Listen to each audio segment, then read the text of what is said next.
Welcome to WFMY News 2 Mornings. We are streaming exclusively on WFMY Plus. It is now 7 a.m. on this Tuesday, March 17th. I'm Lauren Coleman. I'm Megan Maleras. Let's get to your forecast. Some big changes are in effect today. If you are unprepared to step outside, you'll run back to your closet and grab the heavy coat. Ed, wind chills today. Wow. Yeah, most recent wind chill at PTI down to 16 with a little bit of wind this morning. Boy, I tell you what, I can handle cold weather, but the wind chill is tough to stomach. Now, the storms that moved through the area yesterday, and it's the associated cold front, have moved off the East Coast. So high pressure is building in over the region. That is creating a little bit of a breeze, but also ushering in the colder air.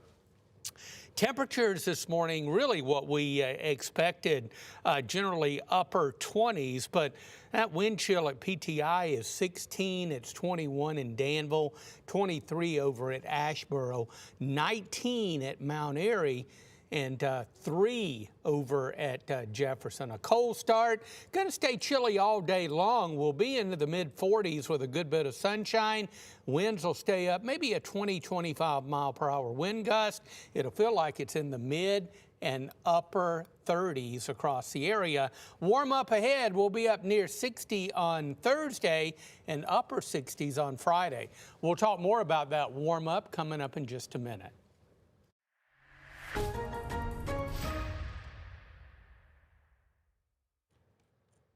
All right, let's go ahead and take a live look at our roadways. This is I-40 at Peters Creek Parkway out in Winston-Salem, where traffic is moving smoothly in both directions here. The sun's starting to rise, but will it be enough? It is cold out there, folks, so you'll definitely want to crank up the heat as you travel into work and school this morning. As we take a look across the Triad, we're already tracking a few accidents, and we have some reports of some storm damage. Want to go back out to King. We've been keeping our eye on this crash over on US 52 southbound between Moore Junior Drive and Westington Road. Part of the road southbound was blocked, but crews have reported that they're opening the roadway. We're not really seeing that delay, but if you do want another way to get around this, consider taking 67. It'll get you headed in the right direction. We also have reports of this fallen tree in Mount Olive on Johnson Road and Robertson Ridge Road, and then a report of a tree fallen in Stokesdale on Ellisboro Road at Stanley Road. That is a look at your Triad traffic. All right, let's get an update on power outages now. Duke Energy crews have made some progress overnight. We went from tracking more than 5,000 outages in Guilford County alone to more than 1,000 this morning. WFMY News 2's Giselle Thomas has been live from one of those pockets of outages all morning and saw something you have to see for it yourself. Giselle, you saw this glow just come out of nowhere. Yes, now we're actually here off of Forest Valley Road. Now since the sun is starting to come up, I can show you a little bit more where we saw it, and then we have the picture to show you guys too.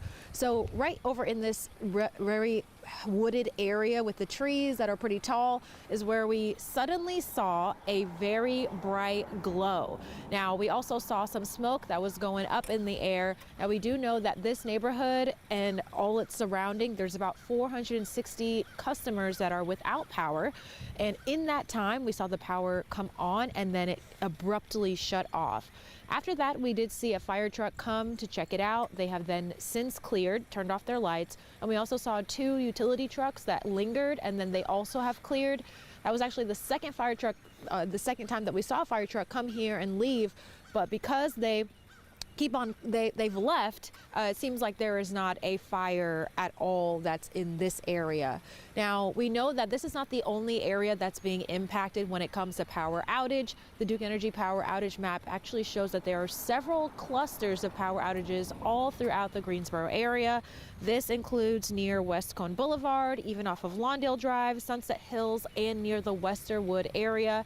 Now, we were able to speak to a spokesperson for Duke Energy who says that they're asking for patience during this time as they're working to restore. A lot of this has turned into really those isolated situations and some areas that takes assessment to be done as they are checking to see what happens next. As we're continuing just to find out more details of what happened here, I was able to check in with the fire chief, who says there is not an active call for a fire here off of Forest Valley Road, and I'm just also working to see just if we can find out a little bit more of what happened. Seeing that picture and just being in awe of. So just trying to find out a little bit more detail about that. But as we're continuing throughout the morning, Duke Energy has made it extremely clear that now, since those winds have died down, they're doing what they can to make sure that they're able to restore power. And also just some tips for people who are out and about. If you're seeing any type of power line that is on the ground, do not touch it, do not drive on it. You want to make sure that you're staying away as much as you can, because those power lines can still be energized. Live in Greensboro, Giselle Thomas, WFMY News 2. Wow, just glad everyone's safe. Such a strange situation. It really sounds to me like this was a transformer that blew, but we're trying to confirm that. I'm just glad it appears there's no active fire in that area. This is very residential. Thanks, Giselle, for those updates.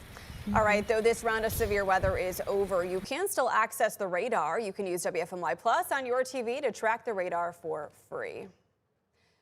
The Greensboro City Council meeting set for tonight will start earlier than planned. City officials say the meeting originally set for 5:30 p.m. will now begin at 4 p.m. so council members can go hold a closed session first. It's not clear what the topic of discussion will be for tonight's meeting, but there could be talks about the new Greensboro police chief search. The Randolph County School Board voted to close Uwharrie Ridge 6 through 12. That means those students will go to different schools in the fall. A lot of emotion surrounding that. Board members blame declining enrollment, among other factors. Uwharrie Ridge peaked at 500 students 6 years ago, but now it's down to 370. The district also cited persistent low performance academically and says closing it will save more than $1 million. Many families fought hard to keep this school open, arguing their students' experience was overwhelmingly positive. A mother said she is struggling with all the factors, including travel distance to the new school. I just feel like they've put a number on our children, and I know my child and all the other children, their money can't buy their safety. The teachers there are more than just educators. They give my daughter a safe spot when I can't, and she deserves to feel like, you know, she's where she needs to be. She deserves that extra help that some of these kids aren't going to get. Rising juniors and seniors will go to another school in the fall, but will technically graduate from Uwharrie Ridge. That was something parents and students pushed for in hearings about the closure. Most middle school students will get reassigned to Southwestern Randolph Middle. High school students will go to Southwestern Randolph High. The school district says both of these school buildings have the space to take in more students without overcrowding. Today, Rockingham County Schools will meet with parents finally to talk about a potential merger of Moss Street and South End Elementaries. It was supposed to be yesterday, the meeting at least, but weather postponed it. It will be at Reedsville High School at 6 p.m. Now to the latest in the very tough fight for the Republican state Senate primary between Sam Page and Phil Berger. Berger claims some voters received the wrong ballot. Page leads this race by just 23 votes. The deadline for Berger to request a recount is 5 p.m. this evening. In a statement, his spokesperson said a voter reached out saying he lives in District 26 and got a ballot for a different district. The spokesperson also claimed voters are receiving text messages from the Page committee with veiled threats that a voter questioning a ballot could lead to a felony offense. Well, a few hours after that claim came out, Page's spokesperson responded, writing, quote, "In a desperate attempt to cling to power after being rejected by voters, Phil Berger is questioning the very election system he put in place." We reached out to the Guilford County Board of Elections about all this. The director says the Berger campaign relayed these concerns, but he hasn't brought them forward as a formal election process or protest. Again, Berger has until 5 this afternoon. Last week, Berger told us he anticipates he'll ask for some sort of recount. If he does, it will happen Thursday. If not, Page will be the official winner and face Democrat Steve Luking in the November election. Well, happening today, the Guilford County Board of Elections will hold a recount in the Democratic primary for the Board of Commissioners District 7. In the unofficial results, Lisa McMillan beat out Walter Johnson III by 31 votes. The recount will start at 10 a.m. The district's attorney's office says it will seek the death penalty against the man accused of killing Greensboro police officer Michael Horan. Terrell McMillan appeared in court yesterday, charged with first-degree murder. The 34-year-old didn't say anything in court. Horan's widow, mother, father, and sister were all sitting in the front row. Several officers were also there. McMillan is the person accused of shooting Horan inside of the Food Line grocery store on Lawndale just before Christmas in 2024. Investigators arrested McMillan in eastern North Carolina. It was a deeply emotional afternoon yesterday. A lot of people still feeling this after the funeral for a fallen deputy in Forsyth County, Deputy Caleb Mitchell. He died when a car going 100 miles per hour collided with his cruiser head-on. Before the ceremony, an officer from the Chicago Police Department played Amazing Grace on the bagpipe. Inside, it was heartbreaking to watch as colleagues, family, and friends remembered Mitchell. Life is short. We are here today and we're drawn to this place because of the life and now death of a 24-year-old young man. A young man who, in our opinion, died all too soon. He gave his all, doing what he loves, serving and protecting this county, this state, this country. Your name will forever ring through the hallways, the byways, and the corners of this county as a great servant and hero. He was the most amazing husband, and I cannot believe this. He's always been the person I go to. He wraps me in his arms and I feel like I'm home. And all my problems melt away, and now my home's gone forever. I'll never get those arms again, and to take a deep breath and let everything out. We will help raise Weston and baby Ivy to know that their father was a hero.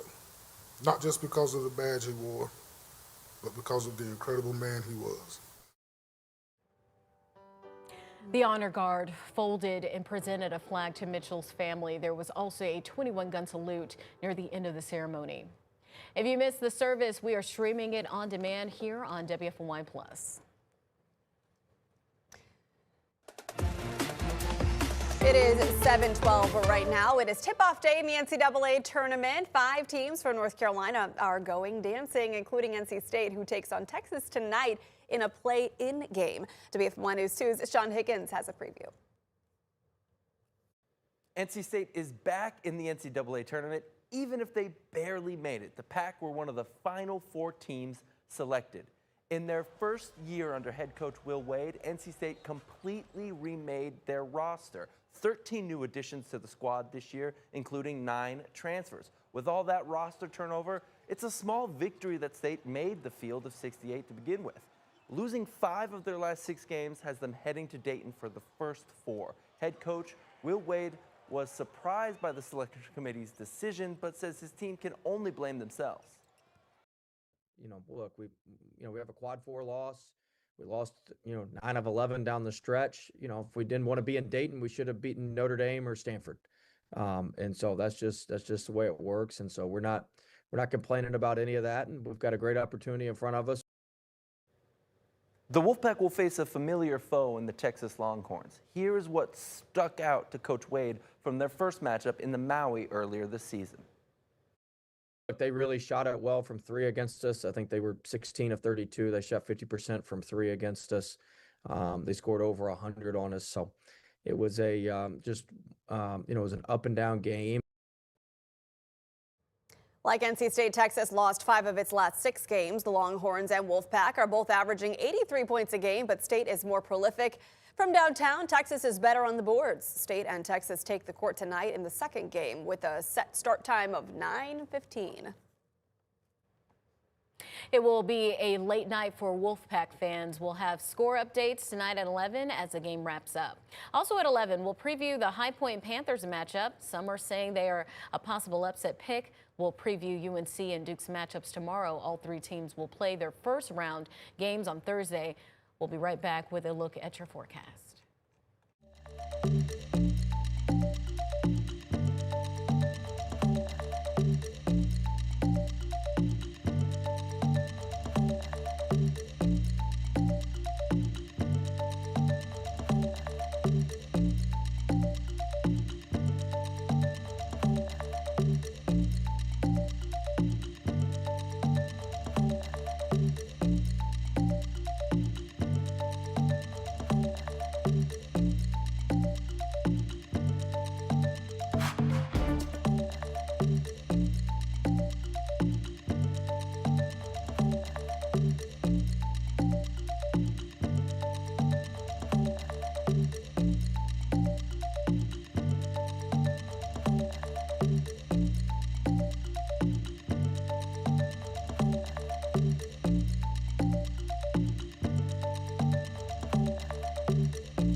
Good morning, Piedmont Triad. 16 minutes after 7. It's a beautiful morning across the Piedmont. Winston-Salem, you're looking good. Just a few scattered high-level clouds. I think overall a partly sunny day. A good bit of sunshine, but a few clouds will mix in.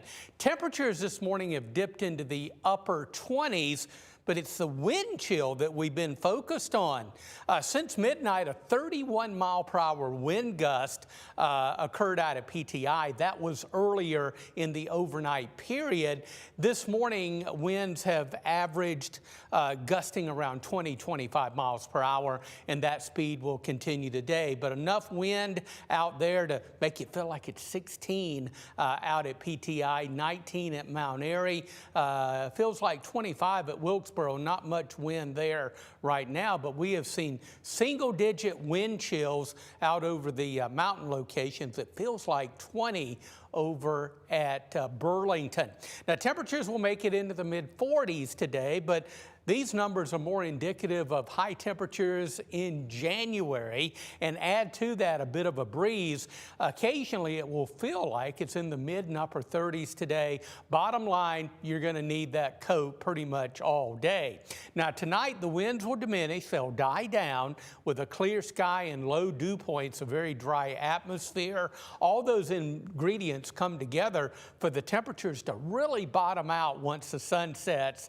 And I think by early tomorrow morning, we're actually going to be a few degrees colder than this morning. Upper 20s this morning, I think low and mid 20s by tomorrow morning, but at least we don't have to worry about the wind chill.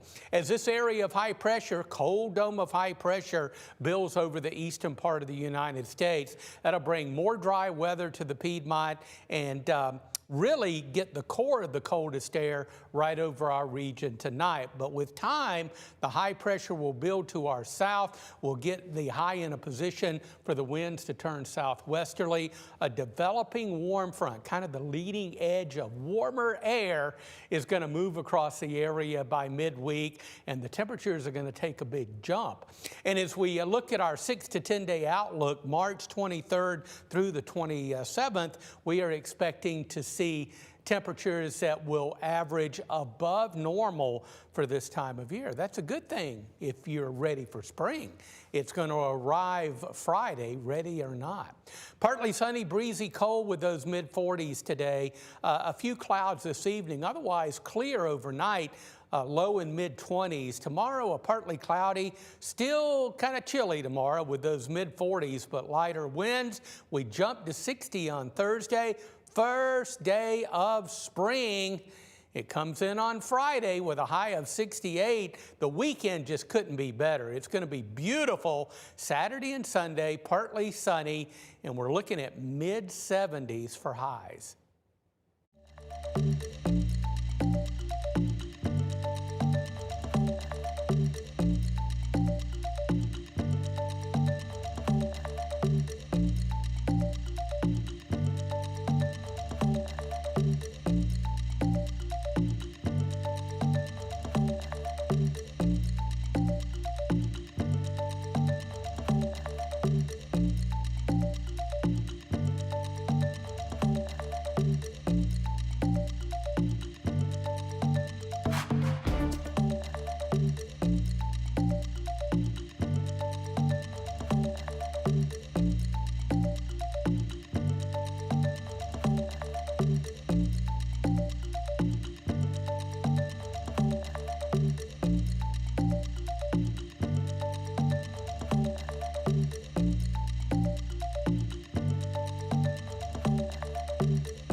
National reading scores have been on the downswing since 2019. To reverse this trend, one hospital is using annual checkups of their youngest patients to also examine literacy skills. Gwen Baumgartner shows us the impact it's having.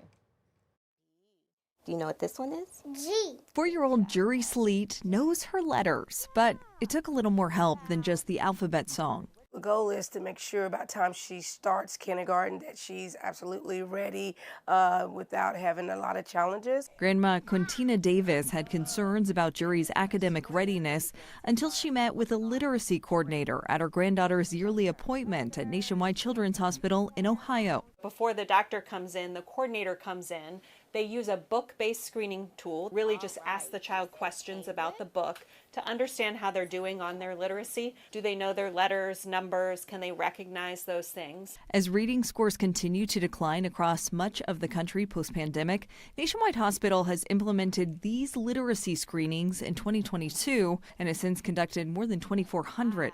Carnisha Edwards leads the program. We try to really support the parents and really empower them to help prepare their child for school. Kids who enter kindergarten with lower reading ability often struggle to catch up in later grades, according to the Children's Reading Foundation. You can look at it at home with Grandma. After each screening, coordinators put together customized learning kits filled with tools and activities that children and parents can use to work on reading at home. They follow up 1 year later to reassess. It's not just focused on literacy as a whole, but we focus on the whole child. Jury's coordinator also helped her to enroll in preschool. She has really learned a whole lot. I'm very impressed with her progress over the last year. Helping her to build a strong foundation, one page at a time. Gwen Baumgartner, CBS News.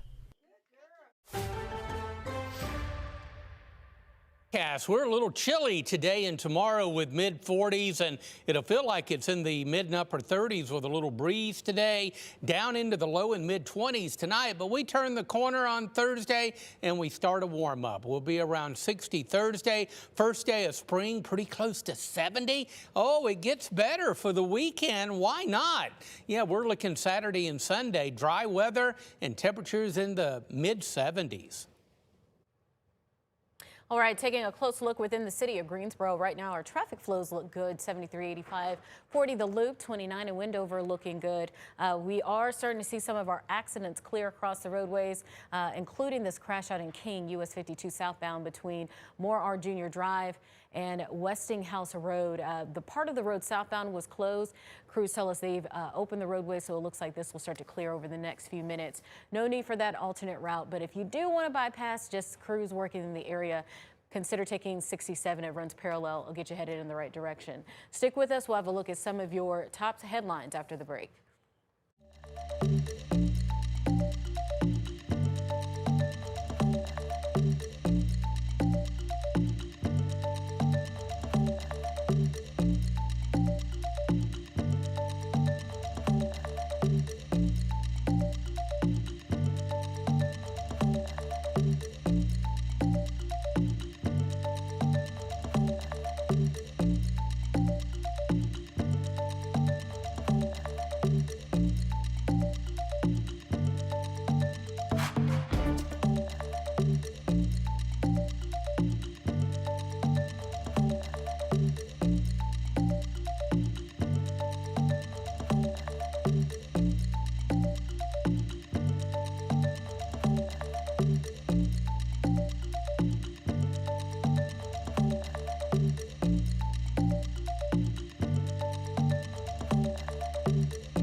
I'm Lauren Coleman with the check of the day's top stories. With post-storm damage lingering across the area, Allegheny County Schools posted on its Facebook overnight that it will operate on a remote learning day today, citing water at one of its schools.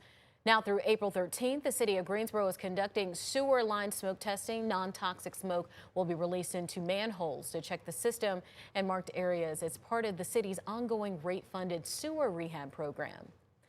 Right now, AAA says the national average for regular gas is about $3.72 a gallon, up 2 cents since Sunday and 79 cents since last month. Wow, in North Carolina, drivers are paying around $3.52. still below the national average. Prices could keep rising as the Iran war continues. Remember, you can always track the latest gas prices and find the cheapest stations to fill up on our website. Just hit Weather tab and then click Gas Prices. Let's go ahead and get a check of the forecast with meteorologist Ed Matthews. Oh my goodness, it is cold out there. It just smacked me in the face when I walked out this morning. Yeah, absolutely. Smacked me as well. Temperatures upper 20s this morning, but the wind chill has been down into the teens for a frosty start. It'll stay chilly pretty much all day with mid 40s, low and mid 20s tonight. Back into the mid 40s tomorrow. Will warm up through the week.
Mic test, who's the anchor? Who's the anchor? Who are we tossing to?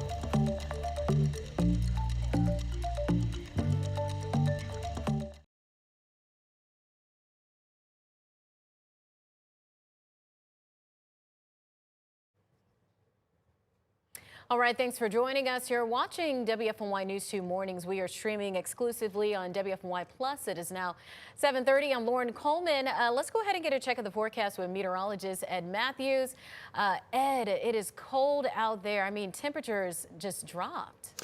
Yeah, I want to start out by taking a look at the maximum wind gusts that we have had so far since midnight. 31-mile-per-hour wind gust out at PTI and a 32 over at Burlington. Now, the winds are not nearly that strong now, but through the day we'll average wind gusts between 20, 25 miles per hour. But that's giving us a wind chill this morning. Feels like 16 most recently out at PTI, 20 in Burlington, 21 at Danville. Feels like 17 at Mount Airy and feels like 7 at Jefferson. Yeah, up on the mountain, it is cold there. Wind chill at Boone is at 4. With a good bit of sunshine and a few clouds mixed in today, we're on our way to the mid-40s. A little bit of a breeze, though, makes it feel like it's in the mid and upper 30s at times. So you're going to need the coat pretty much all day long. We'll be into the mid-40s tomorrow after down into the lower 20s tonight. We'll warm up through the week and we'll be up near 70 on Friday. All right, let's go ahead and look at our triad traffic right now as we take a look across the triad. We're seeing a lot of green, meaning we are delay free for the most part out in Winston, High Point, Greensboro, I-40 out in Alamance County, also towards the North Carolina-Virginia border. However, we are starting to track more alerts. It looks like we have something that just populated on our map just west of Asheboro. I'll check on that in just a few, but want to give you an update on this crash that we've been keeping an eye on out in King on US 52 southbound between Moore R. Jr. Drive and Westington House Road. The road is no longer blocked heading southbound. Crews are starting to open that up, so we can expect for this to be clear soon. We do have some reports of some fallen trees. One out in Mount Olive on Johnson Road at Robertson Ridge Road, and then out to our east, we had reports of a fallen tree in Stokesdale on Ellisboro Road at Stanley Road. It looks like that has been cleared from the roadway. That is a look at your triad traffic. The impact you saw from yesterday's storm system largely depended on where you lived. Across the triad alone, we saw downed trees in front of homes like this one leaning over in Winston-Salem. The damage on some trees like this one lets you know just how powerful the winds were in some parts of the triad yesterday. We're not the only ones who saw some of the damage. A northeast Charlotte warehouse now needs repairs after a confirmed tornado ripped its roof off. WFMY News 2's Richard Devane is live surveying some of that damage. Richard, we know the owner was inside at the time. What did he say about this experience? Sounds scary. Yeah, good morning to you, Lauren. Basically, he did what so many other people did. Whenever you talk about hearing what is finally confirmed as a tornado, he said it sounded like a train coming from him. Now, his business is right up the street from where I'm standing, about a few hundred yards, but another business right here across the street, you can see that big gaping hole in the side of that building.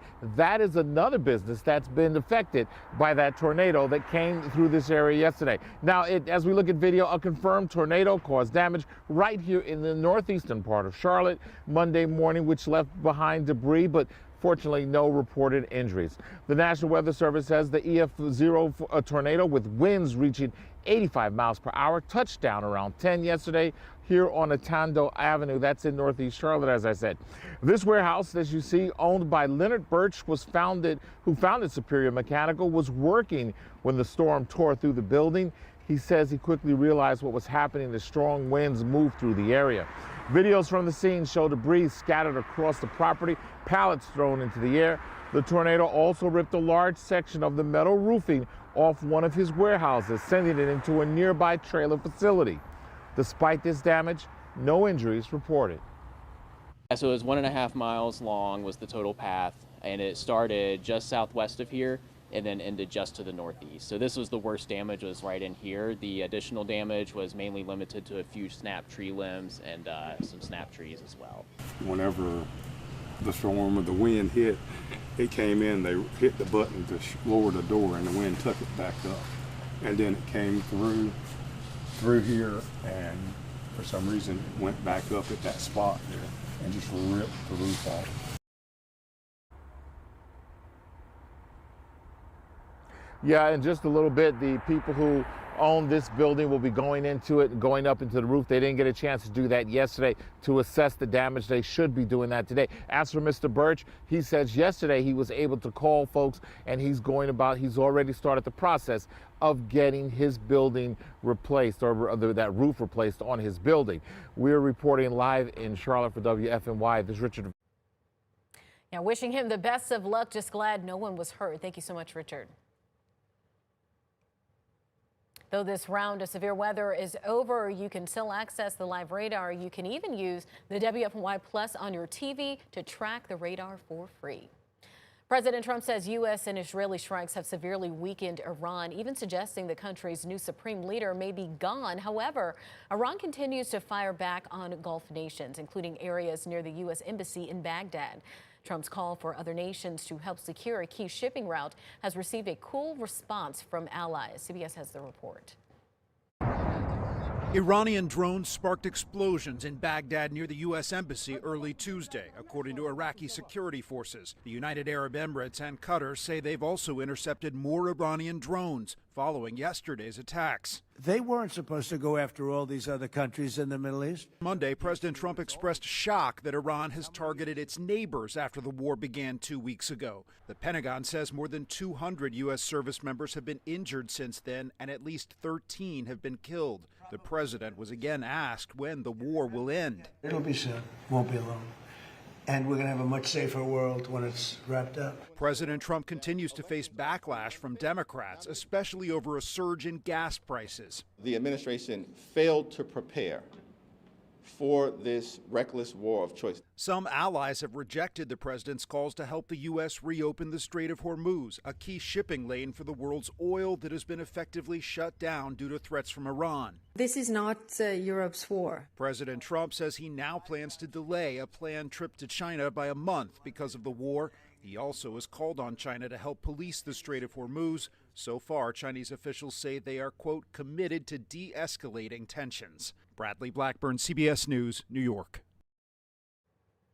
According to local Iranian news reports, the country's Revolutionary Guard arrested 10 foreign individuals claiming they were collecting information on sensitive sites and preparing field operations in northeastern Iran. So far, there are no details on the nationalities of the people arrested. President Trump continues to pressure U.S. allies to assist in the United States in reopening the Strait of Hormuz, a critical passageway for oil. Several nations, including Italy, Germany, and the United Kingdom, have rebuffed the president's request, saying they're hesitant to offer support to a war with Iran they did not start. Meanwhile, Iraqi security sources say a wave of drone and rocket attacks targeted the U.S. embassy in Baghdad early Tuesday morning. The crisis in the Strait of Hormuz is escalating as President Trump sends mixed signals on whether the United States wants or needs international help to secure the strategic waterway. If we ever needed help, they won't be there for us. I've just known that for a long period of time. We have some that are really enthusiastic. They're coming already. This isn't need. Need would be one of the big boys. If we need their mine boats, or if we need anything, any piece of apparatus that they may have because of a situation that they have, they should be jumping to help us. We want them to come and help us with the strait. My attitude is we don't need anybody. We're the strongest nation in the world. We have the strongest military by far in the world. We don't need them. As the war in Iran continues, we are seeing the impacts on Wall Street. The stock market is sliding as oil prices top $100 a barrel. Right now, AAA reports nationwide the average cost for a gallon of regular gas hovers around $3.72. That's a 2-cent increase since Sunday and up 79 cents from a month ago. While North Carolina drivers still pay below the national average at about $3.52 a gallon, prices could creep even higher as the war continues. Remember, you can always track the latest gas prices and find the cheapest stations to fill up on our website. Just hit the weather tab and then click gas prices. Travelers are facing long lines at airports across the country as TSA workers miss their first full paycheck during the partial government shutdown. Since the shutdown began a month ago, call-out rates have more than doubled and more than 300 TSA workers have quit. Many are coping with eviction notices, vehicle repossessions, empty refrigerators, and overdrawn bank accounts.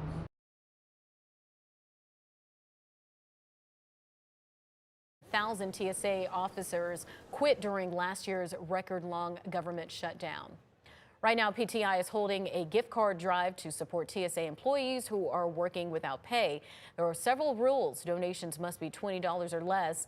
They must be for grocery stores or gas stations. Gift cards cannot include cards with Visa, MasterCard, or an American Express logo. The gift cards can be dropped off at the PTI's authority office on the departure level, door number 4. The theme for this year's National Nutrition Month is Discover the Power of Nutrition. After the break, how you can change your diet by thinking of food as fuel. Next.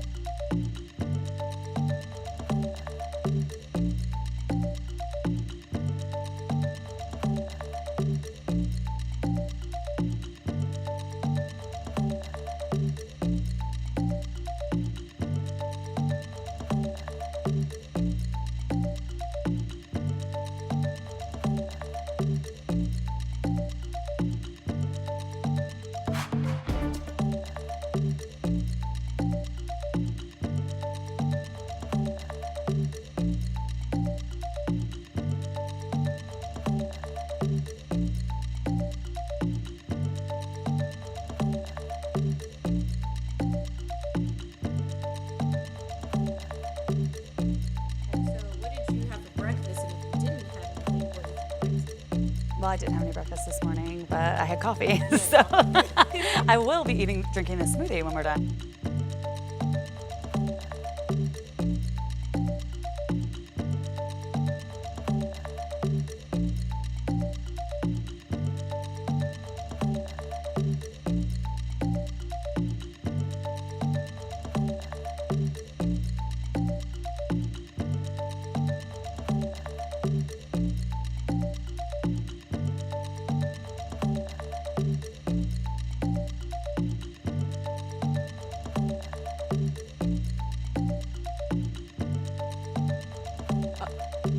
Okay, perfect.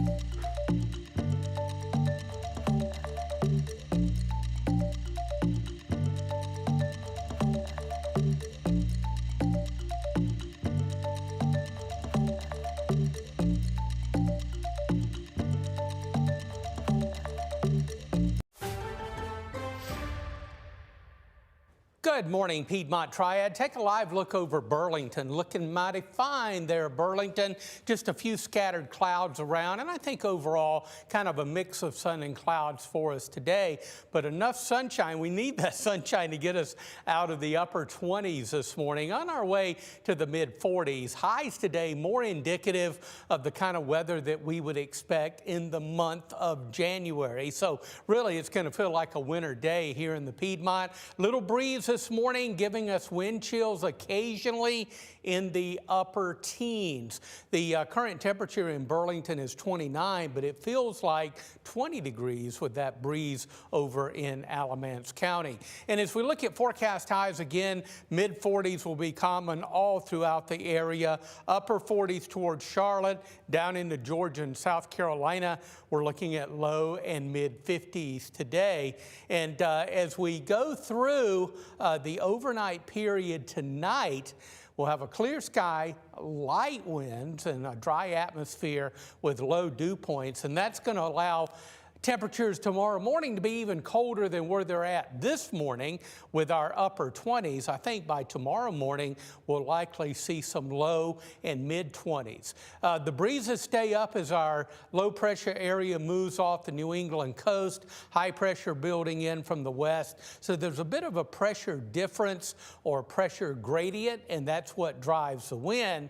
Now the winds will again die down tonight as that area of high pressure builds right over us. And the core of the colder air will be with us tonight with those low and mid 20s. But this surface high is going to get in a position to really start to warm us up, and it's going to be a pretty quick warm up. It will settle near Savannah, Georgia as we go into the day on Thursday. Backside of the high, a southwesterly wind.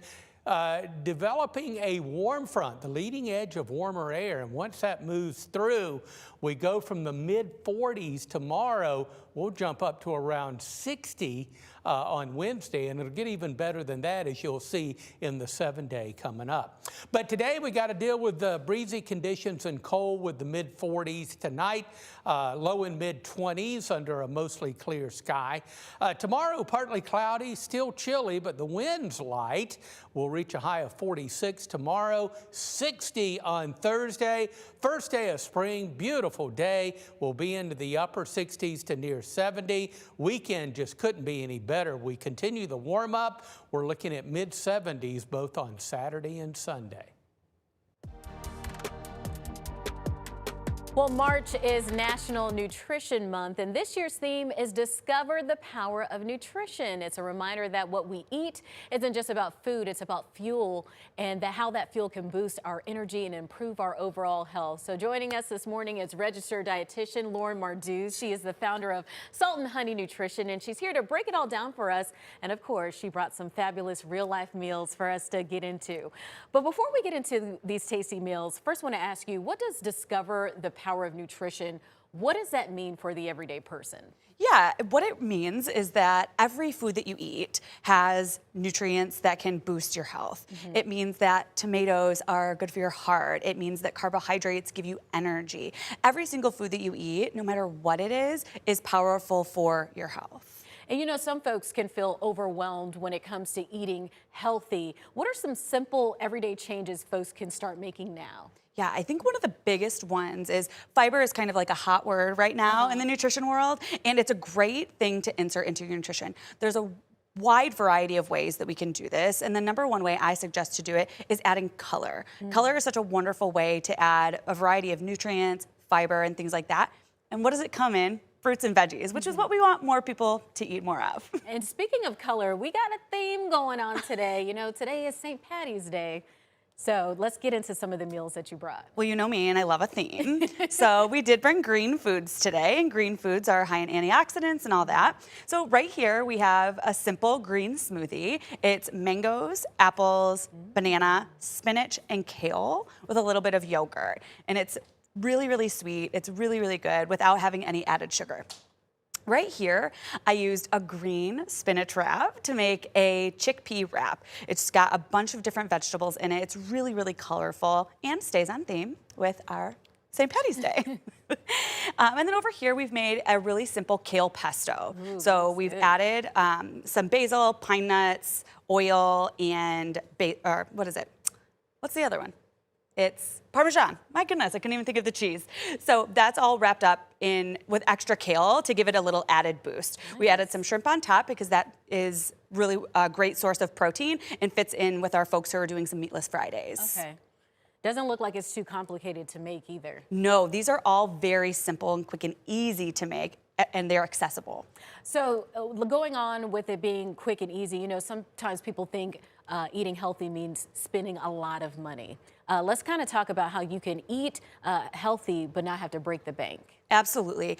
Grocery prices are high right now, and so this is something that's on a lot of people's minds. So something that I always recommend is when we're searching for fruits and vegetables, fresh ones can be more expensive than our frozen or canned, and the nutrient density isn't that much lower in frozen or canned vegetables. So lean into those. Use them in soups, use them in sides. You can always get frozen spinach or greens to add to sauces and things like that as a great way to boost the nutrition of whatever meal that you're using on a budget. Yeah, and you can always season the frozen vegetables yourself. That's what I do at home. Yes, it's my favorite way to do it. Add a little garlic powder, add a little Cajun flavoring, and you've got something that's really tasty on a budget. And lastly, I want to ask you about fads. You know, right now everything's like protein, protein, protein, and then sometimes it's like, you know, the Mediterranean diet. There's always something new that folks are trying. What advice would you give when it comes to that? Like, what is considered good and what's considered just hype? Yeah, I think that's a really good question because in my practice, I get that question a lot. Everything that you hear has probably a tiny kernel of truth to it, but the context is the bigger thing that we're looking at. We're worried about you as an individual. So the best way to know if a fad type diet is right for you is to talk to a dietitian who can know your health history and be better able to identify what might work well for you and what your goals are. Absolutely. Anything else you'd like to add that you want our viewers to know? Really, I think the biggest thing is eating more color, eating more green things for our theme of St. Patty's Day. We all wore green today. And paying attention to our nutrients of protein, fiber, and fat. Our really nutrient-dense foods all have those things in them and to incorporate. Awesome. Well, thank you so much for joining us, Lauren. It's always a treat when you come. We'll have all of these recipes up on our website, WFMYnews2.com.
Customers can save some green this St. Patrick's Day with specials at restaurants nationwide. Krispy Kreme is offering a free green original glazed donut to anyone wearing green. So I got to go pick mine up after work. Burger King is serving up to $2 onion rings for Royal Perks app members.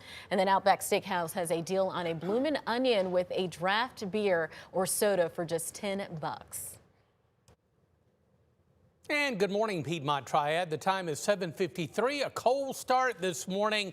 Look at these unofficial morning lows. As we expected, upper 20s, 27 the low in Reidsville and Greensboro, 28 in Danville, 29 at Burlington and Siler City, down to 28, High Point and Asheboro, Lexington down to 29, 27 at Walnut Cove, 25 in Mount Airy and also over at Wilkesboro. Sun's up, temperatures starting to move up slowly but surely. On our way to the mid-40s today, a little breeze occasionally will give us wind chills into the mid and upper 30s. Now tonight we go down into the low and mid 20s. Another chilly day tomorrow, but the winds will be light, mid 40s, and then we warm up nicely. 60 on Thursday and 68 on the first day of spring. All right, we're checking back in on our Triad traffic with another live picture of I-40 at Peters Creek Parkway, where traffic's moving smoothly. We got a sunrise, but it is cold out there, folks. Right now we're in the 20s, so you definitely want to crank up the heat as you go out to work and to school this morning. But visibility looking good, and we are smooth sailing in this area. That is a look at your Triad traffic.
I'm Lauren Coleman with a check of the day's top stories. An update on the capital punishment case against the man accused of killing Greensboro police officer Michael Horan.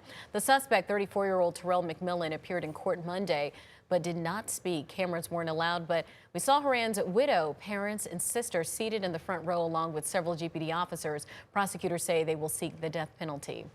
A new twist in the still unresolved state Senate race between Phil Berger and Sam Page.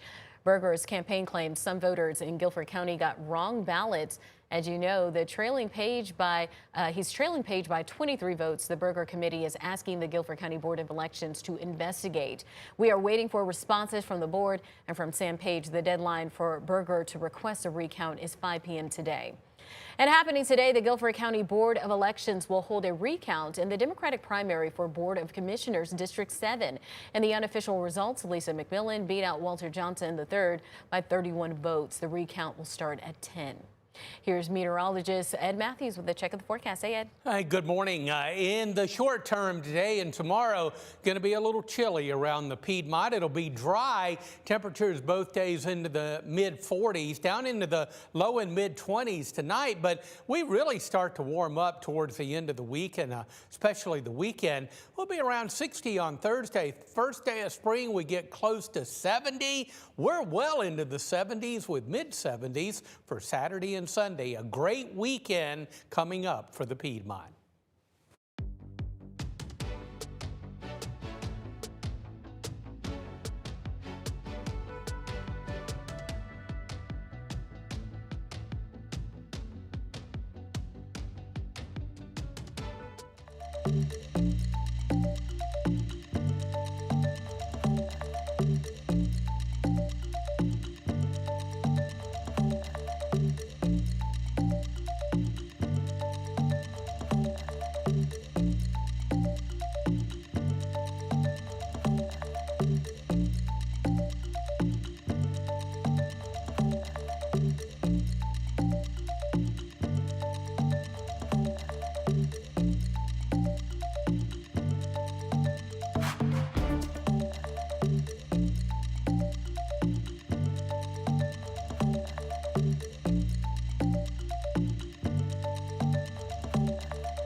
Hi, 12345 54321.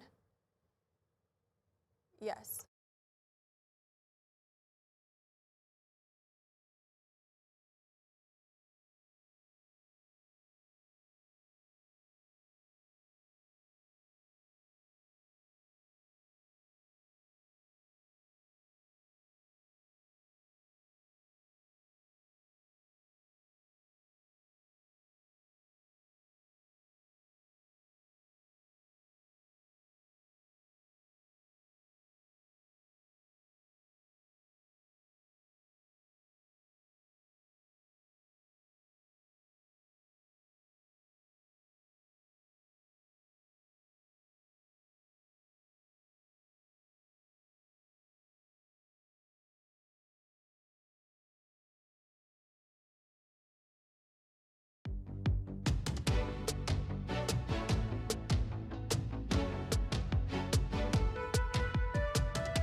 Good morning, and thanks so much for joining us here on WFMY News 2 Mornings. It's now 8 o'clock on this Tuesday, St. Patrick's Day. I'm Megan Molaris. And I'm Lauren Coleman. Lots to get into, but first let's go ahead and get a check of the forecast with meteorologist Ed Matthews. It is cold out there.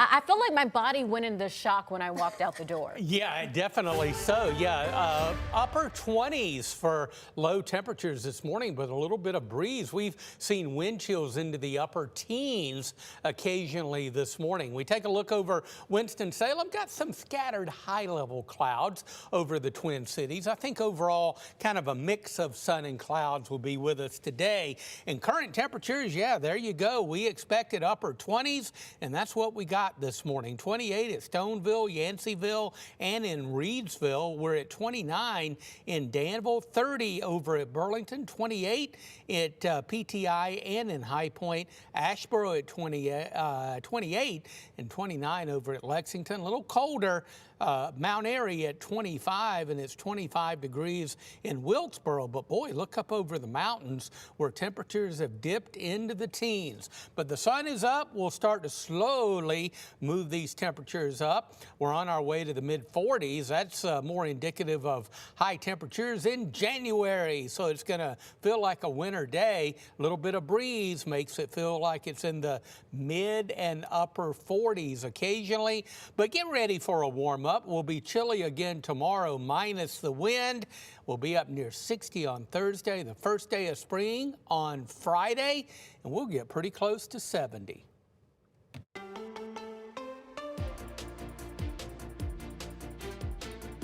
Let's take a look at Triad traffic here. A beautiful sunrise over Winston-Salem I-40 at mile marker 191. Of course, you know that is for Highway 150 Peters Creek Parkway. No problems in this area. Earlier in the morning, we were dealing with a slowdown in King on 52 southbound. That has cleared, but there still could be some lingering congestion for just the next few minutes.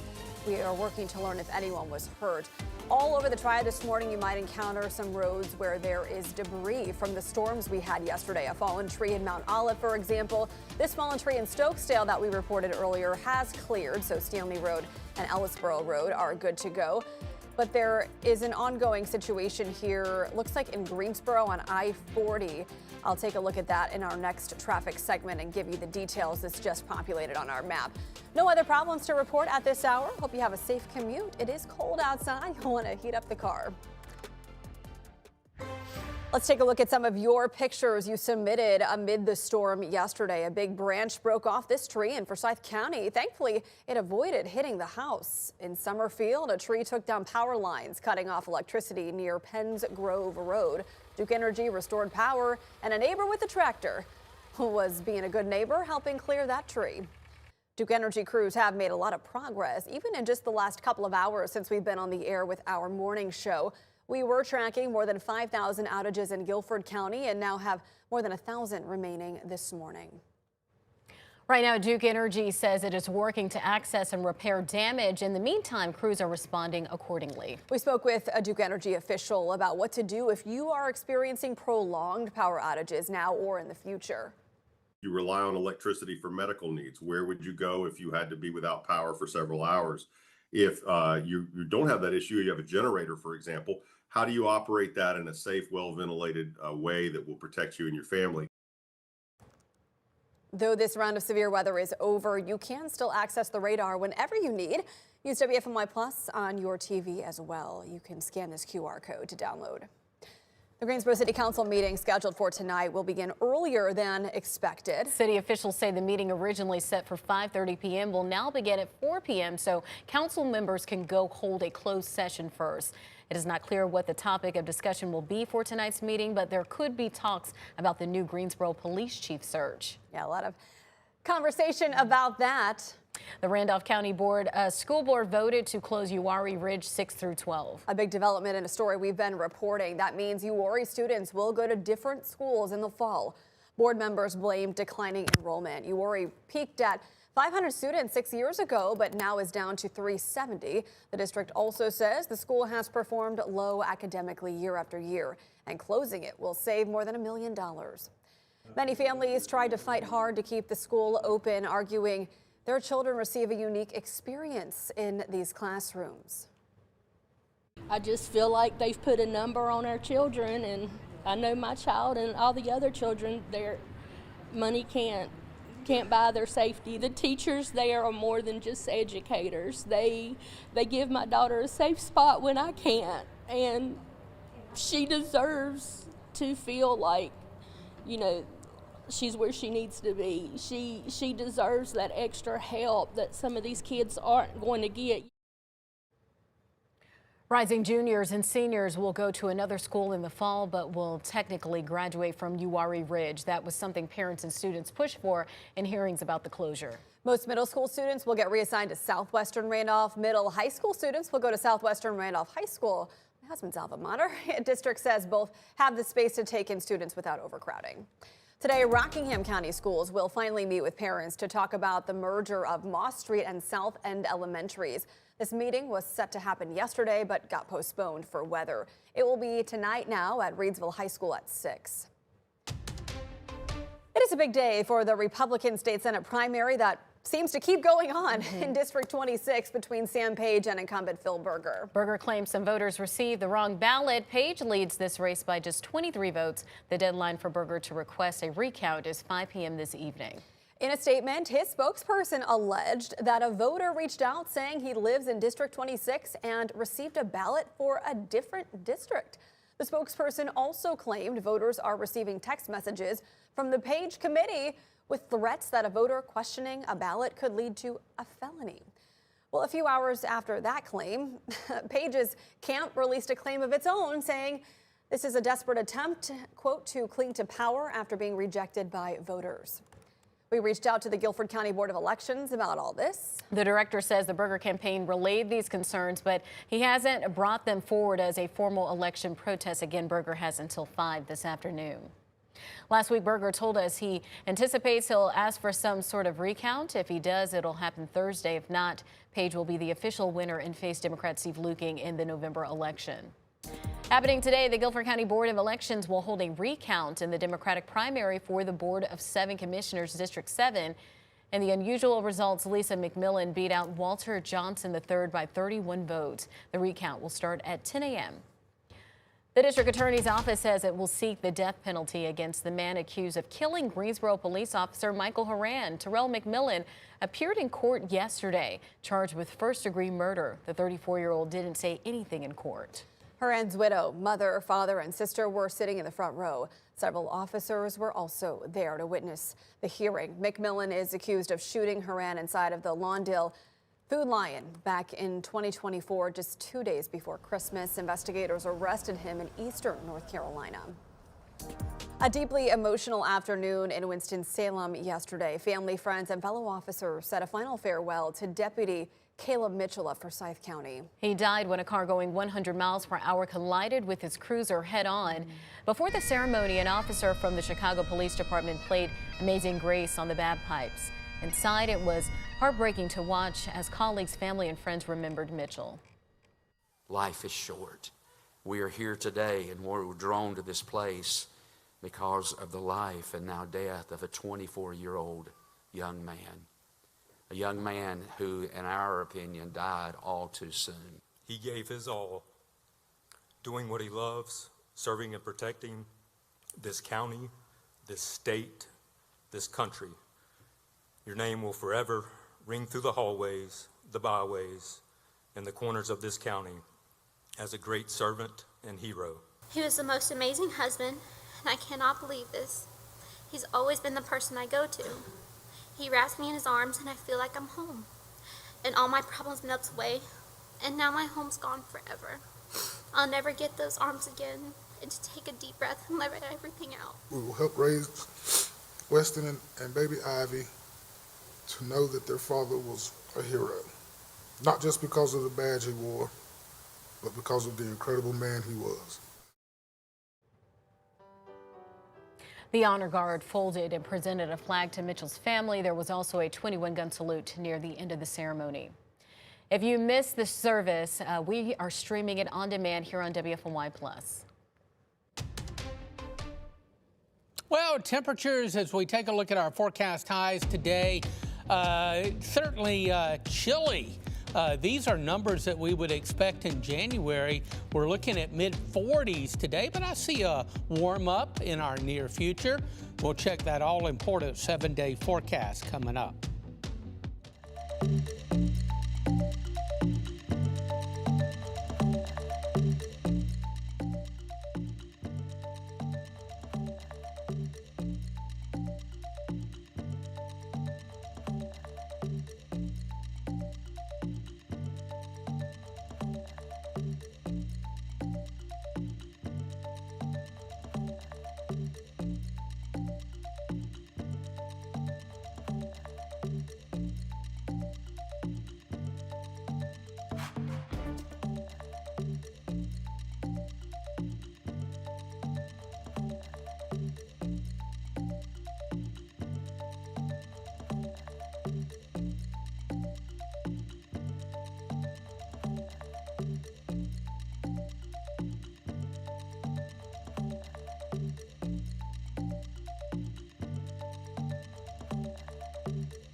It's 8:12. We are still dealing with the aftermath of the severe storm system here yesterday. Depending on where you were, though, you saw a lot or really nothing at all.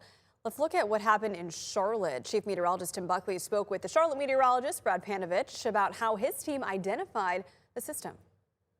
But we did get our one tornado down here, which was kind of interesting, Tim. I'll show you the map real quickly of our confirmed tornado.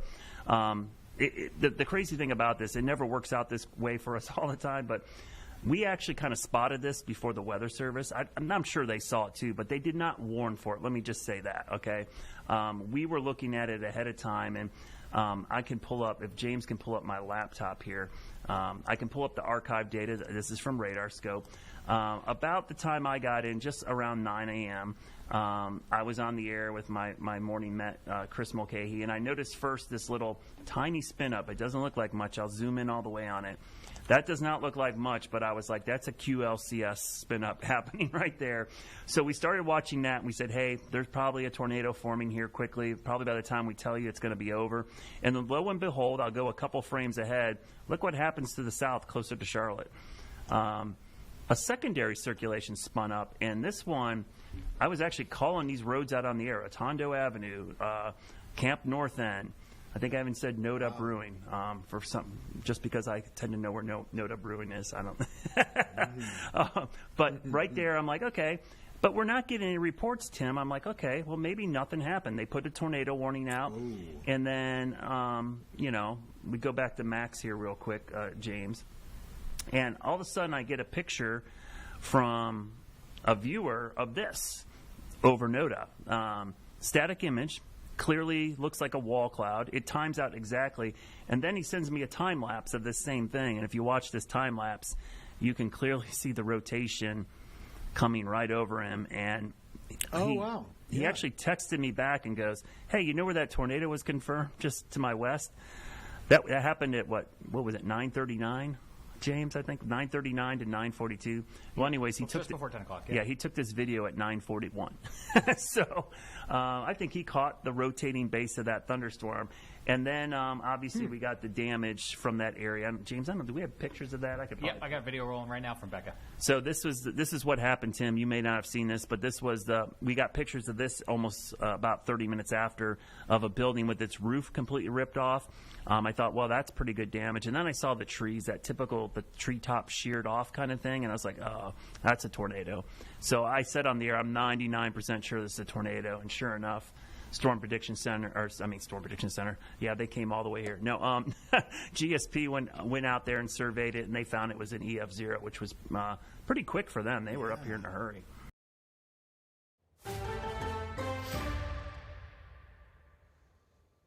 You know, we can have severe storms any time of the year, but we're really quickly moving into the more active severe weather season.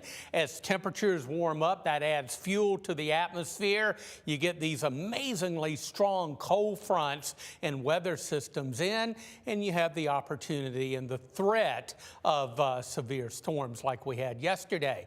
As that front has moved offshore, boy, it's a beautiful morning in the Piedmont. We're looking over Burlington, still a bit breezy, but not as windy as it was overnight. Just after midnight, a 31-mile-per-hour wind gust out at PTI.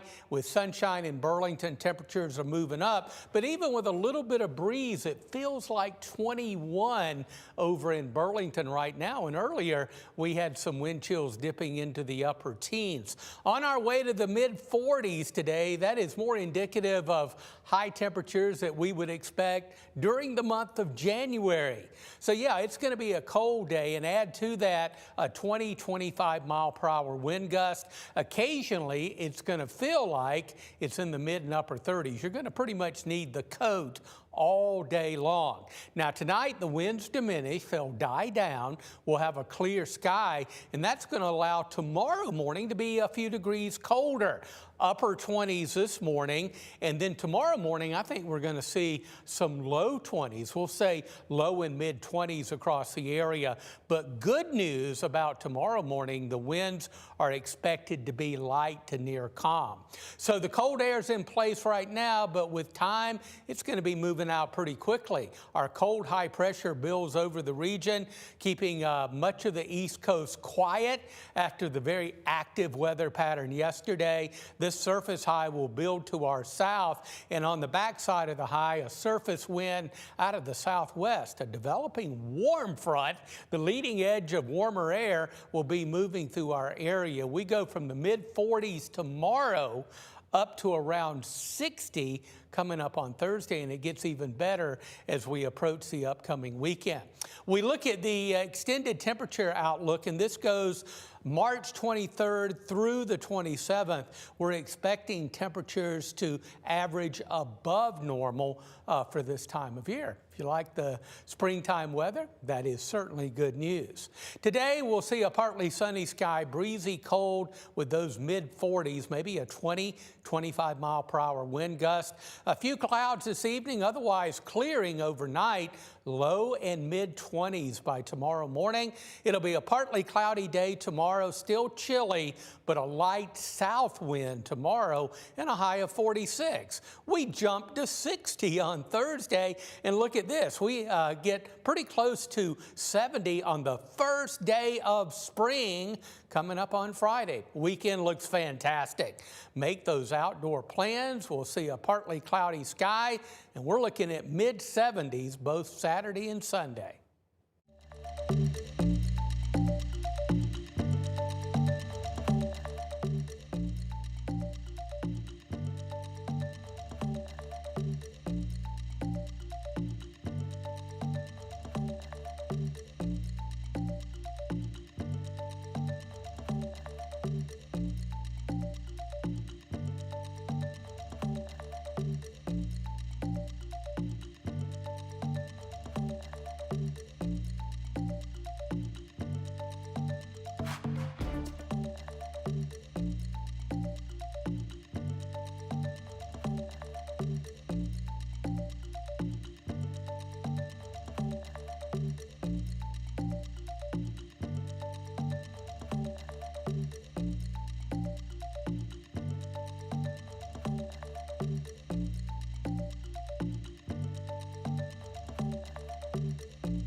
tip-off day in the NCAA tournament. 5 teams from North Carolina are in the big dance, including NC State, who will take on Texas tonight in a play-in game. WFMY News 2's Sean Higgins has a preview. NC State is back in the NCAA tournament, even if they barely made it. The Pack were one of the final 4 teams selected. In their first year under head coach Will Wade, NC State completely remade their roster. 13 new additions to the squad this year, including 9 transfers. With all that roster turnover, it's a small victory that State made the field of 68 to begin with. Losing 5 of their last 6 games has them heading to Dayton for the first 4. Head coach Will Wade was surprised by the selection committee's decision, but says his team can only blame themselves. Look, we have a quad 4 loss. We lost, 9 of 11 down the stretch. If we didn't want to be in Dayton, we should have beaten Notre Dame or Stanford. And so that's just the way it works. And so we're not complaining about any of that. And we've got a great opportunity in front of us. The Wolfpack will face a familiar foe in the Texas Longhorns. Here is what stuck out to Coach Wade from their first matchup in the Maui earlier this season. They really shot it well from 3 against us. I think they were 16 of 32. They shot 50% from 3 against us. They scored over 100 on us. So it was it was an up and down game. All right, so like NC State, Texas lost 5 of its last 6 games. The Longhorns and Wolfpack are both averaging 83 points a game, but State is far better at downtown. Texas better on the boards. State and Texas take the court tonight in the second game with a projected start time of 9:15. It will be a late night for Wolfpack fans. Ed was just talking about how he doesn't know if he can stay awake to cheer on his alma mater. We will have to score updates tonight at 11 as the game wraps up. Also at 11, we'll preview the High Point Panthers matchup. Some are saying they're a possible upset pick. We'll preview UNC and Duke's matchups tomorrow. All 3 teams will play their first game rounds on Thursday. Let's take a look at Triad traffic. I was just over at our traffic computer getting some updates on the board here because it's quite a busy morning. No weather concerns to slow you down. It's just cold and sunny outside, but there is a pretty heavy backup here in Union Cross on I-74. That's US 311 southbound. There is stop and go traffic all the way back to NC 192. If you can hop on 109 instead, I think that's your better bet right now until we see what's going on there. There is also a wreck here closer to Sedalia. It's technically on the Greensboro side, but this is I-85 at I-40 right there between the Loop and Mount Hope Church Road. It looks like this is in the clearing stages. Congestion seems to be easing. There is a fallen tree, one of many across our area. This one in Mount Olive on Johnson Road at Robertson Ridge Road. Be mindful of storm debris today.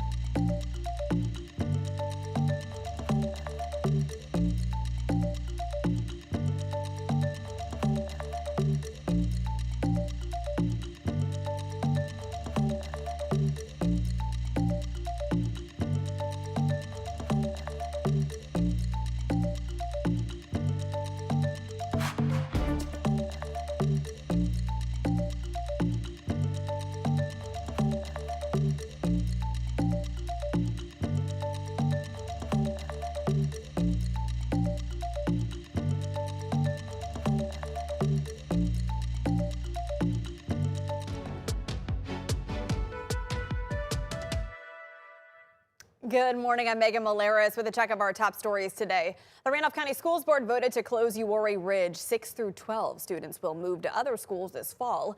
Leaders cite declining enrollment, down from 500 to 370, along with ongoing low performance. The district said the closure will save more than $1 million.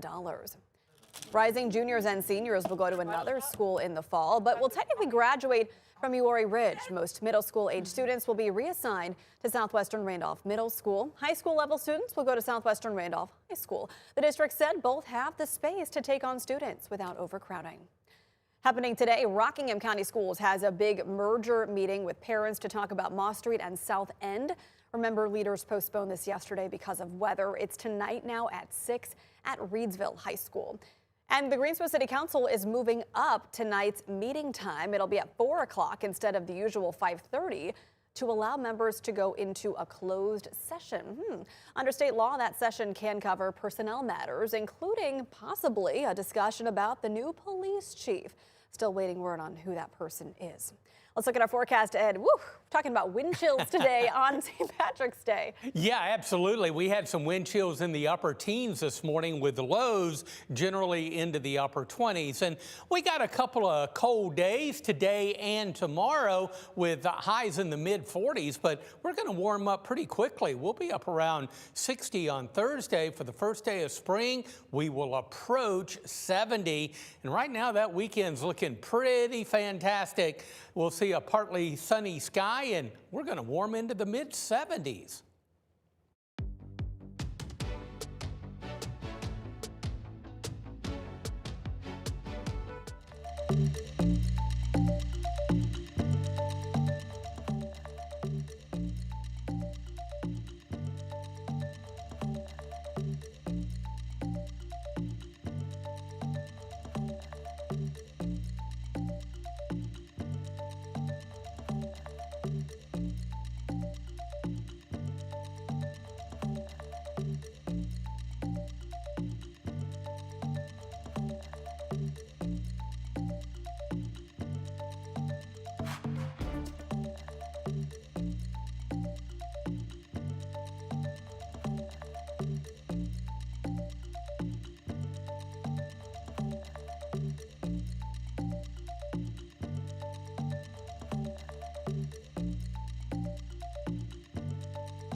Good morning, I'm Megan Maleras. Let's take a look at our 8:30 half hour as we stream live on WFMY Plus on this St. Patrick's Day. We have a lot of headlines to cover, from politics to our forecast, and we'll start with the latter with meteorologist Ed Matthews tracking the impact of this cold front that brought us storms yesterday and frigid air this morning. Yeah, it is quite frosty around the Piedmont this morning. And to add to that, a bit of a wind out there. We've seen wind chills this morning into the upper teens and lower 20s. It looks good, but it doesn't feel good across the area this morning. And the look good part is Winston-Salem looking mighty fine. few scattered high clouds, but we've got some sunshine as well.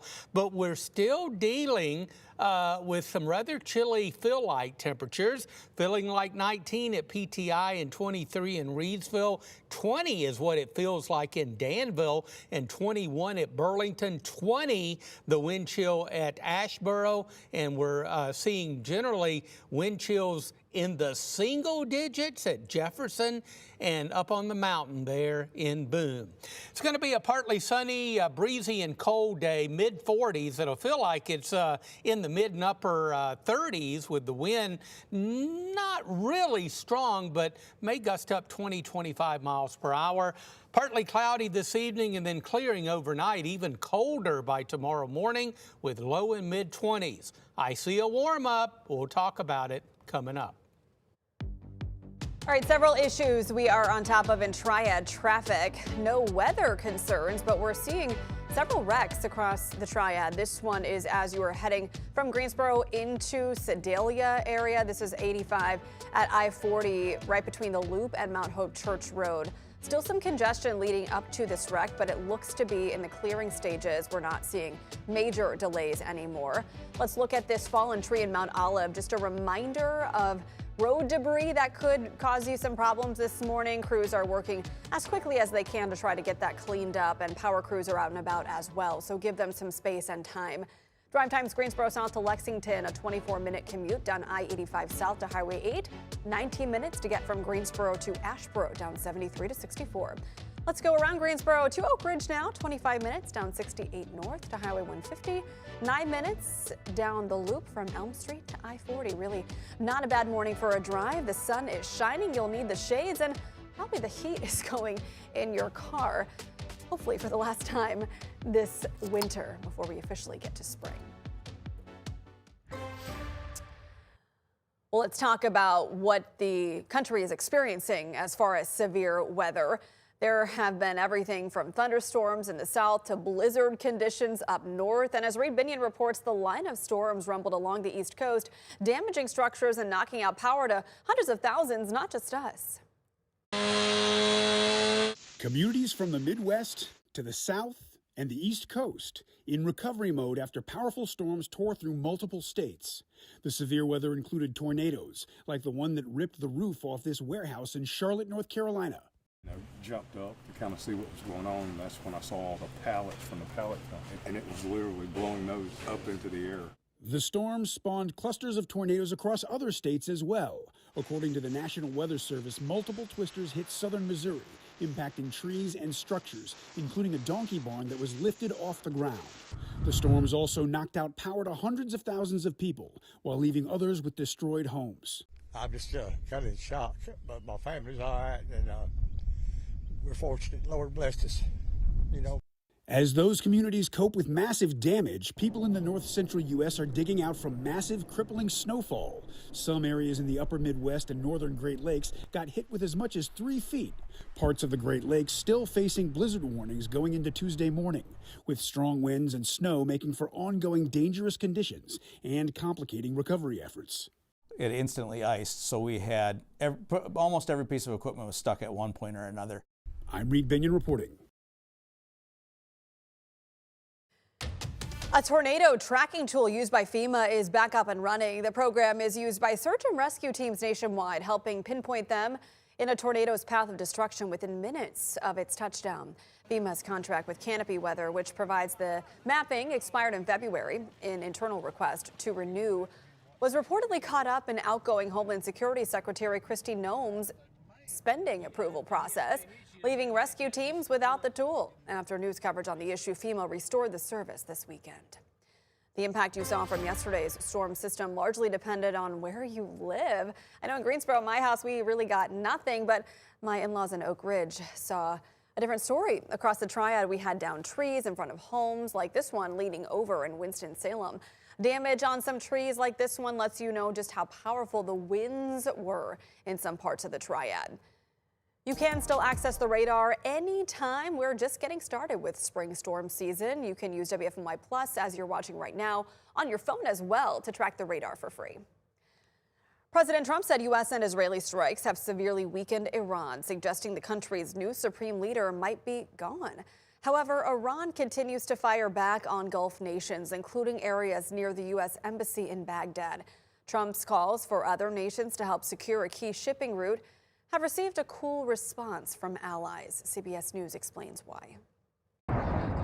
Iranian drones sparked explosions in Baghdad near the U.S. Embassy early Tuesday, according to Iraqi security forces. The United Arab Emirates and Qatar say they've also intercepted more Iranian drones following yesterday's attacks. They weren't supposed to go after all these other countries in the Middle East. Monday, President Trump expressed shock that Iran has targeted its neighbors after the war began 2 weeks ago. The Pentagon says more than 200 U.S. service members have been injured since then, and at least 13 have been killed. The president was again asked when the war will end. It'll be soon. Won't be long. And we're going to have a much safer world when it's wrapped up. President Trump continues to face backlash from Democrats, especially over a surge in gas prices. The administration failed to prepare for this reckless war of choice. Some allies have rejected the president's calls to help the U.S. reopen the Strait of Hormuz, a key shipping lane for the world's oil that has been effectively shut down due to threats from Iran. This is not Europe's war. President Trump says he now plans to delay a planned trip to China by a month because of the war. He also has called on China to help police the Strait of Hormuz. So far, Chinese officials say they are, quote, committed to de-escalating tensions. Bradley Blackburn, CBS News, New York. Local Iranian news reports say the country's Revolutionary Guard arrested 10 foreigners claiming they were collecting information on sensitive sites and preparing field operations in northeastern Iran. So far, no details on the nationalities of the people arrested. As the war in Iran continues, we are seeing the impacts on Wall Street. The stock market is sliding as oil prices top $100 a barrel. Right now, AAA reports nationwide the average cost for a gallon of regular gas hovers around $3.72. That is a 2-cent increase since Sunday and up 79 cents from a month ago. While North Carolina drivers still pay below the national average at about $3.52 a gallon, prices could creep even higher as the war continues. You can always track the latest gas prices and find the cheapest stations to fill up on our website. Hit the weather tab and click gas prices. If you are heading out on spring break soon, be aware of very long lines at airports across the country. TSA workers missed their first full paychecks during this partial government shutdown. And since the shutdown began a month ago, call-out rates have more than doubled. More than 300 TSA workers have quit. Many are coping with eviction notices, vehicle repossessions, empty refrigerators, and overdrawn bank accounts. It is also important to note more than 1,000 TSA officers quit during last year's record-long government shutdown. PTI is holding a gift card drive to support TSA employees who are working without pay. There are several rules. Donations must be $20 or fewer. They must be for grocery stores or gas stations. And gift cards cannot include cards with Visa, MasterCard, or American Express logos. The gift cards can be dropped off at PTI's authority office on the departure level, door number 4.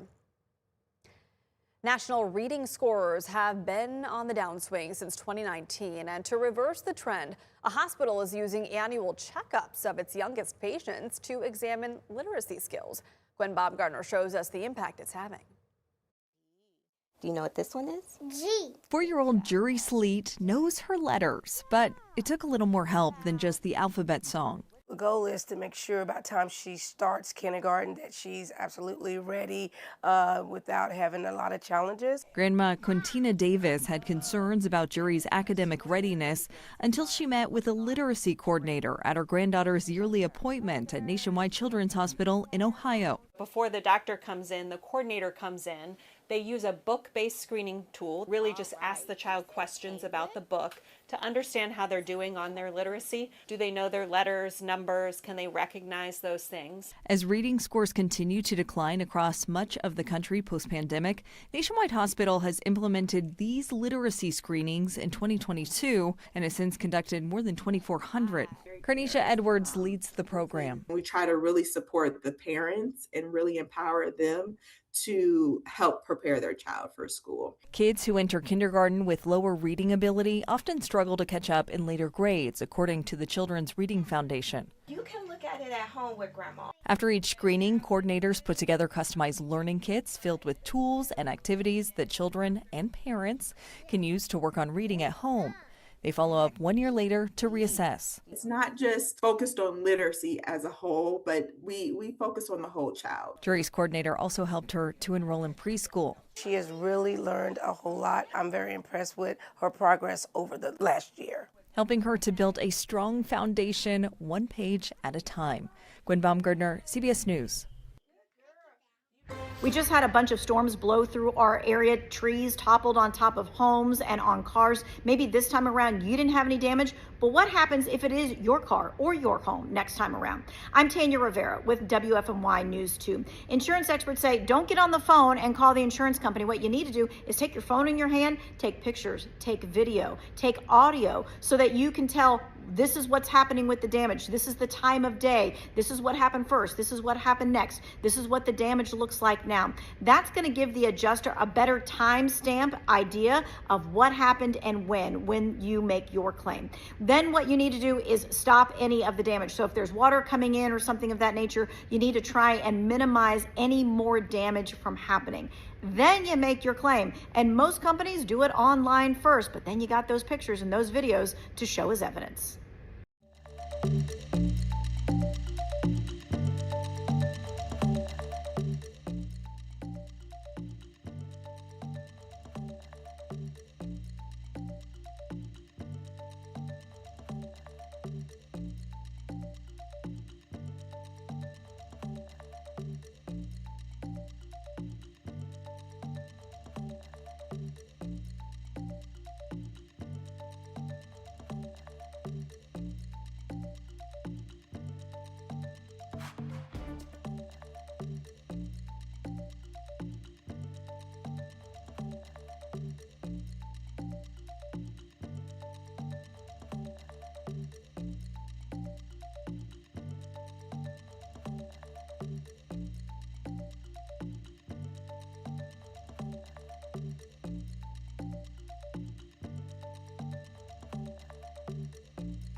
Good Tuesday morning, Piedmont Triad. The time is 8:44.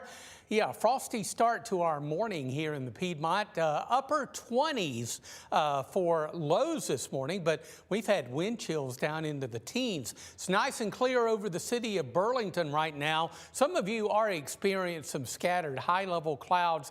I think overall a partly sunny day, and you can see the flags flapping in the wind. Still got a breeze across the area. Temperature at Burlington is at 30, but it feels like 21 with a westerly wind only at 10 miles per hour. So it still feels quite cold, and we're looking at some of those wind chills. It feels like 19 over at PTI, 23 in Reedsville, feels like 21 in Asheboro. We head out west, we've seen some low wind chills like 21 over at Mount Airy and 27 at Wilkesboro. We've seen single-digit wind chills in the mountains this morning. Forecast highs today will be into the mid-40s. That is more indicative of temperatures that we would expect as we go into January, right in the middle of winter. And with a wind, only about 20-25 mile per hour wind gusts today, but that's going to be enough to make it feel like it's in the mid and upper 30s today.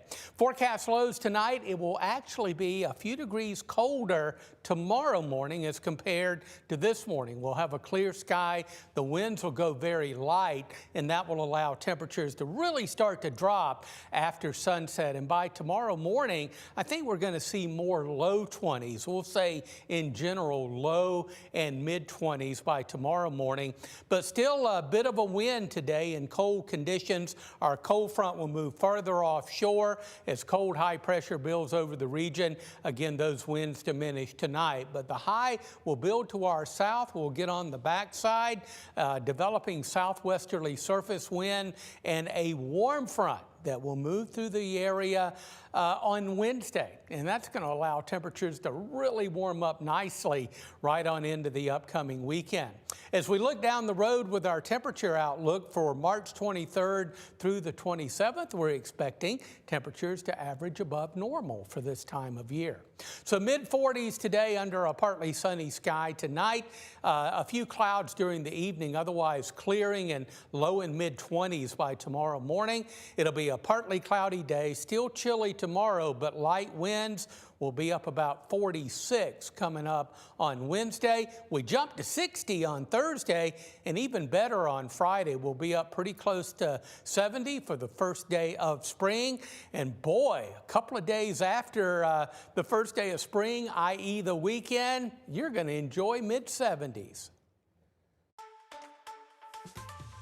Hey everybody, here at ShopTVDeals.com, we love to bring you products that actually are going to make life a little bit easier and save you money. Sometimes a power wash is really the best thing, but let's face it, it's a big machine, it's loud, it's clunky, all those hoses and cords, plus to get the pros to do it, it's really, really expensive. So why go through all that drama and all that trouble? You need this right here, the Zippy Hydro Cleaner. It's a gun-shaped portable power washer. You literally charge the battery like a cell phone, you slide it here, into the base. And you have a ton of options here. You have a canister that you can attach to the cleaner so you can put in your own cleaning solution, whatever works for you. Plus you have options when it comes to the attachments right here. You can get a precision spray or even a wide angle depending on what you're cleaning. You can connect all of this to your garden hose, but you also have other options. You attach this filter, you put it down in any kind of body of water whatsoever. You could do it in a tub, you could do it in a pool, a lake, doesn't matter. You put it down and all of a sudden you have a water source that moves with you, and you can do your tires just like that. So think about cleaning your sidewalk, your deck, your patio, even siding of your home up here. This thing reaches 30 feet in the air. It has a great strong motor on it to get even the toughest of places. Siding, gutters, downspouts, doesn't matter, it does it all. Get this thing now, it would make such a difference. Scan that QR code or check out ShopTVDeals.com.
Difficulties here. Can you hear me now? There we go. My mic gave out. I was salivating over these donuts here. Krispy Kreme offering a free glazed original green donut to anyone wearing green today.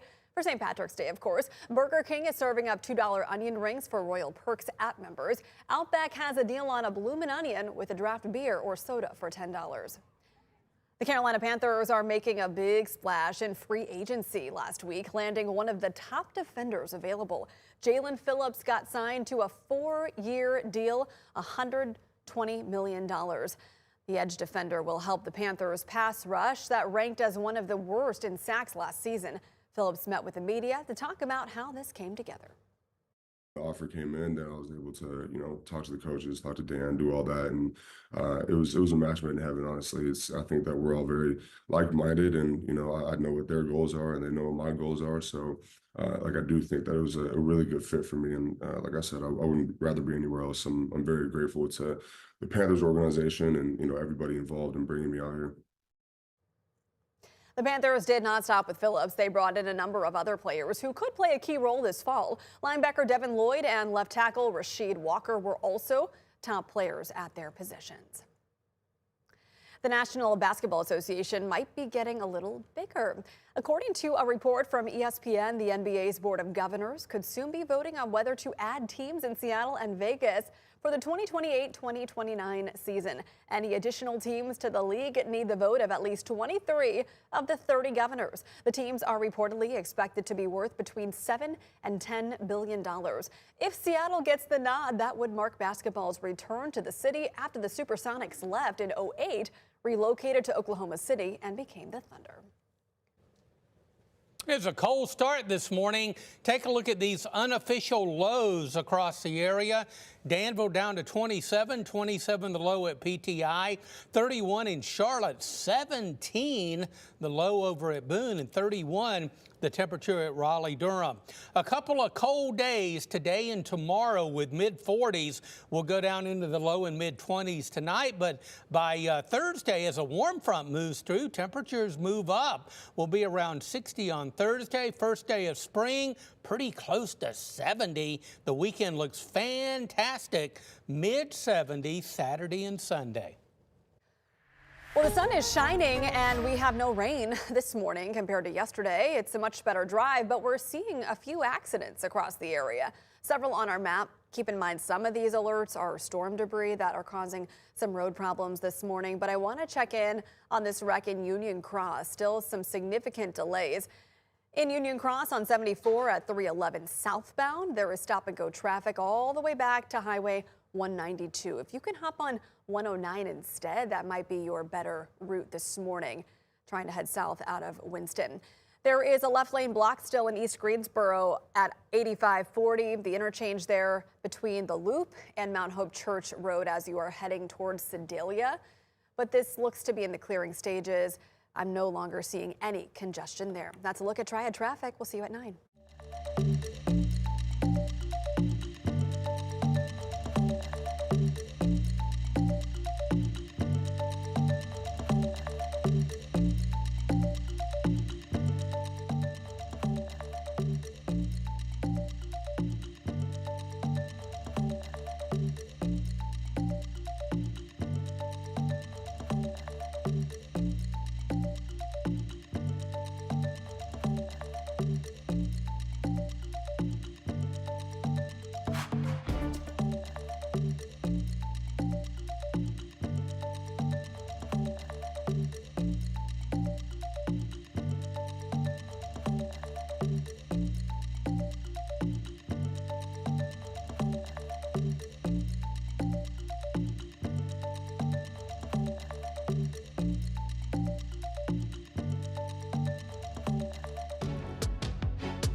Good morning, I'm Megan Maleras. Let's take a look at some stories making headlines here at 8:55 on your Tuesday. Forsyth County Sheriff's Deputy Caleb Mitchell is laid to rest after thousands of people gathered for a final farewell yesterday. He died when a car going 100 miles an hour collided with his cruiser head-on. The honor guard folded and presented a flag to Mitchell's family. There was also a beautiful 21-gun salute near the end of the ceremony. If you missed the service, we are streaming it on demand on WFMY+. FEMA is extending its housing and rental assistance for another 6 months in Western North Carolina. The agency originally was going to move its housing units out in a couple of weeks, a year and a half after Hurricane Helene. While the mobile homes will stay, anyone who needs them for housing will have to start paying rent. FEMA said people will still be able to get financial support over the next 6 months. Since Helene hit, nearly 250 families have used these mobile homes and trailers. Let's look at our forecast now, Ed. It's cold today, but a nice weekend to look forward to. Yeah, we got something to look forward to. We're really, after tomorrow, going to start to see a nice warm up. But today and tomorrow, quite chilly with highs in the mid-40s. We'll go back into the low and mid-20s tonight. By Thursday, a warm front moves through from the southwest. That'll get us up to 60. First day of spring, we're going to be pretty close to 70. And oh yeah, the weekend is looking really, really nice. I anticipate dry weather Saturday and Sunday. Look at those afternoon highs. Both days were in the mid-70s.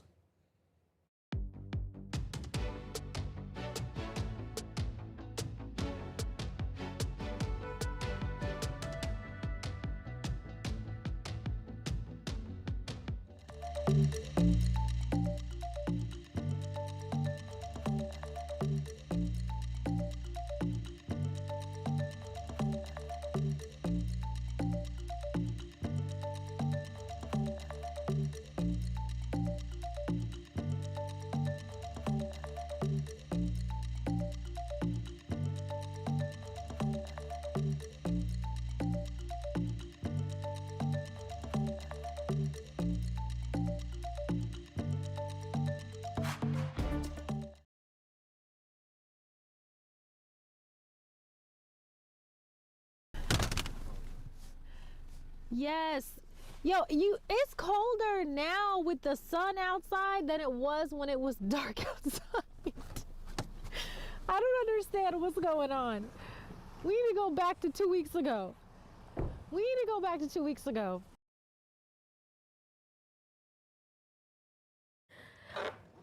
Hello, my name is Lauren Coleman.